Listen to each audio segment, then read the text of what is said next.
Andrew McGahan for SevereMMA, standing alongside Team Rhino head coach Andy Ryan here in Stockholm. And Andy, a disappointing night for Team Rhino, but it also had its positives. You said to me there you weren't expecting Paul to make 145 or 146, but his performance tonight, you could see it took it out of him. Yeah, it did. And I think it was nerves. A lot of it was nerves. A lot of it was he was tense. You know, he wasn't even warming up. He didn't relax. You know, I thought he was worried that he let everyone down for the weigh-in. You know, and he was worried he was going to let people down for the fight. And he was, you know, first time with the UFC. But no, I'm not disappointed with tonight. I'm actually happy with tonight. You know, he done what he could do, and he didn't quit. You know, he went and then he stayed in there to the end. Okay, he was in a bad position, but he didn't quit. You know. Sean Shelby seemed sympathetic towards him on the stage yesterday. I think Sean was maybe expecting that as well. Yeah, I think Sean, the vibe we got there. Or is Sean appreciative that he took it on 2 weeks' notice? Yeah, I think he is, but at the same time they expect him to make weight and put a fight up, you know. But I think they were surprised that he didn't finish Paul. You know, his opponent didn't finish him, and with such hype about him, and you know, and I think he's the first person to go the distance, you know. So I would have loved to see that fight with a fit, you know, with a good 8 or 10 week training, you know, behind him. It seemed like Neil all week, great form, didn't have a lot to cut. You saw the benefit of it in his performance. Yeah. He looked the best I've seen him in the UFC. Yeah, I think so. I think maybe that injury he had and the break must have done the world of good, because he concentrated on training more in the gym, you know, doing more jiu-jitsu classes and more wrestling and slowly training down a bit.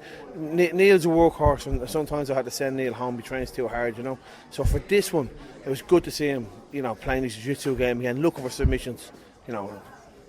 A guy who got so many submissions early on in his career. If you want a perfect example of how to win a round off your back, the second round was perfect. Going for submission attempts, throwing the elbows off his back. Yeah. My opinion, he even took it, most impressively, he took his opponent down. What's this? Irishman can't wrestle. Where did you learn that? Yeah, I don't know. Watching the WWE. Yeah, something like that. 2 quick things, then we'll let you go. Neil, could he be in for an early contender or fight of the night? I know you don't want to jinx it. In my opinion, a lot of one-sided fights so far. Neil's was the most back and forth, most enjoyable. Yeah, but look, we said that for all of Neil's fights, so I'm not even going to comment on it. Just don't want to tempt fate? No.